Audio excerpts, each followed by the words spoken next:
আপুনি বহুত দুখত আছে নেকি? আপুনি সফল হ'ব পৰা নাই নেকি? আৰু তাৰ বাবে আপোনাক আনে উপলুঙা কৰিছে নেকি? আপুনি বহুত বেজাৰত আছে নহয় জানো? আজি এখন নাটকৰ কথা কম। এখন নাটক, ভ্ৰাম্যমানৰে নাটক বুলি ধৰক। নাটকখনত 8ৰ পৰা 12টামান কেৰেক্টাৰ থাকে আৰু সেই কেৰেক্টাৰবোৰ কোনে সৃষ্টি কৰে? এজন নাট্যকাৰে।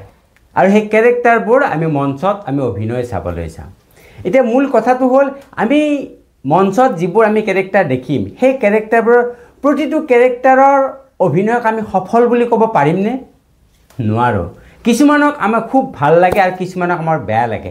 হয়তো কেৰেক্টাৰৰ কথাটো বাদে কিন্তু মানুহজনেও, সেই অভিনেতা বা অভিনেত্ৰীজনেও সঠিক ৰূপত অভিনয় কৰিব নোৱাৰে। কাৰণ কি? তেতিয়া তেওঁক আমি সেইজনকে সফল অভিনেতা বুলিম যিয়ে সময়মতে লাইট ল'ব পাৰিছে, মিউজিক ল'ব পাৰিছে, এক্সট্ৰা সাউণ্ড ল'ব পাৰিছে আৰু সহ অভিনেতা বা অভিনেত্ৰীৰ লগত সামঞ্জস্য ৰাখি সংলাপ বা প্ৰৱেশ প্ৰস্থান কৰিব পাৰিছে। তেতিয়া সেই মানুহজনৰ অভিনয় আমি সন্তুষ্ট হ'ম। আৰু যদি সেইবোৰত কৰিব নোৱাৰে তেতিয়াহ'লে সেই মানুহজনৰ অভিনয়ক আমি সফল বুলি নকওঁ। এতিয়া আমি আমাৰ জীৱনটোৰ কথা যদি ভাবোঁ, ভগৱানে আমাক এটা কেৰেক্টাৰ কৰি আমাক এই পৃথিৱীলৈ পঠাইছে। আমি কিছুমানে সফল হৈছোঁ আৰু আমি কিছুমানে বিফল হৈছোঁ। ইয়াৰ ক্ষেত্ৰত মূল কথাটো হ'ল কি?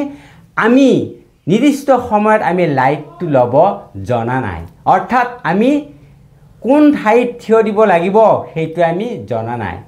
আৰু আমি জনা নাই যে আমাক যদি কোনোবাই কেতিয়াবা কয়, আমি সেই কথাটো শুনিবলৈ বা তাক হৃদয়ংগম কৰিবলৈ আমি শিকা নাই। অৰ্থাৎ আমি মিউজিকটো বা সাউণ্ড এফেক্টটো আমি কোন মুহূৰ্তত ল'ব লাগিব এইটো আমি শিকা নাই।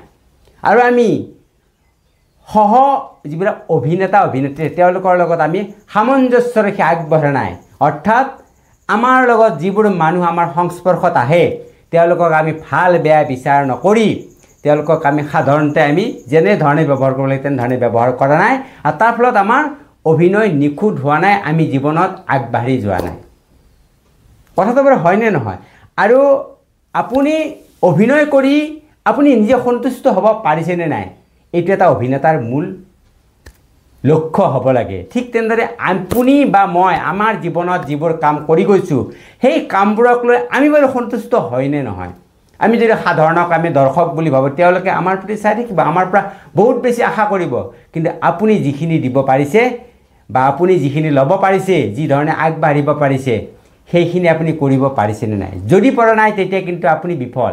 আৰু যদি আপোনাৰ সাধ্যানুসৰি আপোনাৰ জ্ঞান গৰিমানে যিখিনি আপুনি কৰিব লাগে সেইখিনি যদি কৰি আগবাঢ়ি গৈছে, তেতিয়াহ'লে আনৰ দৃষ্টিত সফল নহ'লেও আপুনি কিন্তু আপোনাৰ দৃষ্টিত সফল, আৰু সেইটোৱে হ'ল প্ৰকৃত জীৱন।